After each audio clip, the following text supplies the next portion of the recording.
kalian bertanya dari mana asal-usul nenek moyang kita berasal? Apakah dari wilayah Indonesia atau wilayah luar? Apakah asal-usul nenek moyang kita berasal dari banyak bangsa di dunia? Untuk menjawab pertanyaan itu, paling tidak kita membutuhkan 4 teori asal-usul teori nenek moyang bangsa Indonesia. 1. Teori Yunan. Teori Yunan menyatakan bahwa asal-usul nenek moyang bangsa Indonesia berasal dari daerah Yunan yang terletak di sekitar hulu Sungai Mekong dan Sungai Salwen. Persebaran nenek moyang bangsa Indonesia menurut teori Yunan diperkirakan berasal dari wilayah bagian selatan Tibet. Teori Yunan ini didukung oleh ahli dari dalam negeri seperti Dr. Andus Muhammad Ali yang mengungkapkan bahwa asal-usul nenek moyang bangsa Indonesia berasal dari daratan Yunan, Cina. Dr. Andus Muhammad Ali menguatkan pendapatnya berdasarkan pendapat Menz yang mengatakan bahwa asal-usul nenek moyang bangsa Indonesia sebenarnya adalah orang dari daerah Mongol yang terpaksa pindah ke sisi selatan melalui jalur laut karena terdesak oleh bangsa lain yang lebih kuat. Salah satu buktinya adalah ditemukannya alat transportasi yang digunakan oleh leluhur bangsa Indonesia. Leluhur bangsa Indonesia memiliki alat transportasi berupa perahu bercadi yang merupakan ciri khas kapal tradisional dari ras Austronesia. 2. Teori Nusantara. Teori Nusantara adalah teori yang meyakini bahwa asal-usul nenek moyang bangsa Indonesia asli dari wilayah Kepulauan Nusantara sendiri. Ahli yang mendukung teori Nusantara adalah Profesor Muhammad Yamin, Gorskarf, dan beberapa ilmuwan lainnya. Bukti teori Nusantara yang dikemukakan oleh Profesor Muhammad Yamin adalah penemuan artefak dan fosil di Indonesia lebih lengkap dan banyak dibandingkan dengan daerah lain di wilayah Asia. Misalnya fosil tengkorak manusia purba Homo sapiens dan Pithecanthropus seperti Pithecanthropus wajakensis dan Pithecanthropus solensis yang hanya ditemukan di Indonesia.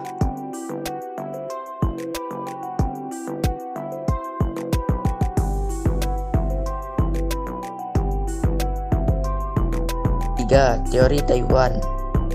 Asal-usul nenek moyang selanjutnya diyakini berasal dari Taiwan. Hal tersebut dikemukakan oleh teori Taiwan yang menyatakan bahwa bangsa Indonesia sebenarnya berasal dari Kepulauan Formosa di Taiwan dan bukan daratan Cina. Harry Truman Simanjuntak adalah salah satu ahli yang mendukung teori Taiwan. Dasar pendapat untuk menguatkan teori Taiwan yaitu bahwa kromosom masyarakat Indonesia memiliki pola genetika berbeda dari masyarakat Tiongkok. Selain itu, dilihat dari segi bahasa Indonesia memiliki rumpun bahasa Austronesia yang sama dengan orang yang mendiami Pulau Formosa. 4. Teori Out of Africa. Berdasarkan teori ini, diyakini bahwa bangsa Indonesia aslinya berasal dari benua Afrika. Pendapat ini dikuatkan oleh kajian DNA, mitokondria, gen laki-laki dan gen perempuan. Diyakini pada 50.000 sampai 70.000 tahun yang lalu, masyarakat di Afrika telah bermigrasi ke Asia Barat. Pada masa ini, bumi berada pada akhir zaman glasial di mana permukaan air laut lebih dangkal karena banyak yang berbentuk es. Alhasil, manusia lebih mudah melakukan migrasi hanya dengan perahu sederhana. Masyarakat Afrika yang bermigrasi kemudian terpecah ke dalam beberapa kelompok dan salah satu kelompok bermigrasi sampai ke Indonesia. Baiklah, selanjutnya kita akan membahas konsep-konsep praaksara. Manusia berkembang secara bertahap dari kehidupan praaksara atau bisa disebut juga prasejarah sampai pada kehidupan aksara atau sejarah. Praaksara berasal dari gabungan kata pra yang artinya sebelum dan aksara yang artinya tulisan. Praaksara disebut juga dengan masa prasejarah, yaitu suatu masa di mana manusia sebelum mengenal tulisan. Sedangkan masa sesudah mengenal tulisan disebut juga dengan masa aksara atau masa sejarah. Masa praaksara adalah masa di mana manusia belum mengenal tulisan, dan masa ini manusia masih menggunakan logam dan batu sebagai teknologinya. Maka dari itu dibagi menjadi 2 zaman, yaitu zaman batu dan zaman logam. Zaman batu tersendiri mempunyai beberapa periode. Periode pertama yaitu zaman batu tua atau disebut juga dengan Paleolitikum.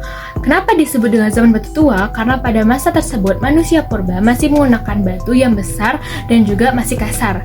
Dan pada masa tersebut manusia pun juga masih menggunakan sistem yang dimana hidup berpindah-pindah, sehingga manusia dalam mengumpulkan bahan pangannya ia berburu binatang dan juga mengumpulkan makanan sebagai bahan pangannya.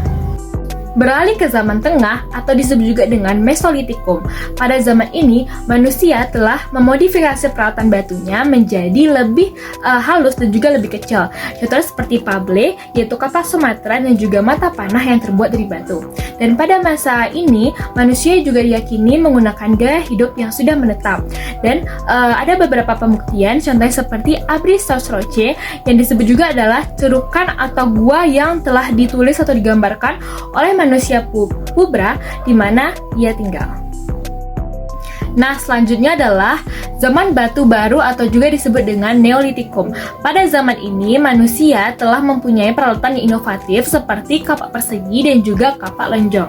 Nah, salah satu ciri khas pada zaman ini selain sudah menetap adalah manusia juga adanya kegiatan bercocok tanam untuk membuat makanannya sendiri. Masuk kepada zaman batu terakhir atau zaman batu besar yang disebut juga dengan Megalitikum. Nah, pada zaman ini sudah adanya kepercayaan dari masyarakat tentang adanya Tuhan. Dan salah satu ciri khas pada zaman batu besar ini adalah adanya kebudayaan bangunan yang menggunakan batuan-batuan besar, contohnya seperti menhir, dolmen, kubur peti batu, dan juga patung-patung, dan lain-lain sebagainya. Selanjutnya, kita akan membahas tentang persebaran nenek moyang bangsa Indonesia. Brandes dan Kern berpendapat bahwa nenek moyang bangsa Indonesia berasal dari luar Indonesia. Penelitian dari kedua tokoh tersebut berdasarkan persamaan bahasa. Brandes menyatakan bahwa ada kesamaan antara bahasa yang digunakan bangsa Indonesia dengan bahasa yang digunakan oleh penduduk yang mendiami Pulau Formosa, Taiwan. Sedangkan Kern menyatakan bahwa nenek moyang bangsa Indonesia berasal dari Champa, Cochin, Cina. Persebaran nenek moyang bangsa Indonesia diperkirakan melalui dua gelombang. Gelombang pertama yaitu Proto-Melayu. Jalur perpindahan dari Yunan menuju wilayah Indonesia dibagi menjadi dua rute. Jalur barat dari Yunan ke Semenanjung Malaysia, Sumatera, Jawa, Kalimantan, Bali, dan Nusa Tenggara. Kebudayaan yang dibawa adalah kapak persegi. Jalur timur dimulai dari Teluk Tonkin menyusuri pantai Asia Timur menuju Taiwan, Filipina, Sulawesi, Maluku, Papua, sampai Australia dengan membawa kebudayaan kapak lonjong. Keturunan bangsa Proto-Melayu misalnya saja suku bangsa Batak, Dayak, dan Toraja. Bangsa Proto-Melayu sudah bermukim. 2. Deutero Melayu. Persebaran Deutero Melayu menempuh jalur barat dengan membawa kebudayaan Dongso dari Vietnam. Bangsa Indonesia sekarang yang merupakan keturunan dari bangsa Deutero Melayu adalah suku bangsa Jawa, Madura, Manado, dan Melayu. Kebudayaan Dongso merupakan kebudayaan yang menghasilkan alat-alat dari perunggu seperti kapak corong atau kapak perunggu, nekara, muko, dan perhiasan dari perunggu.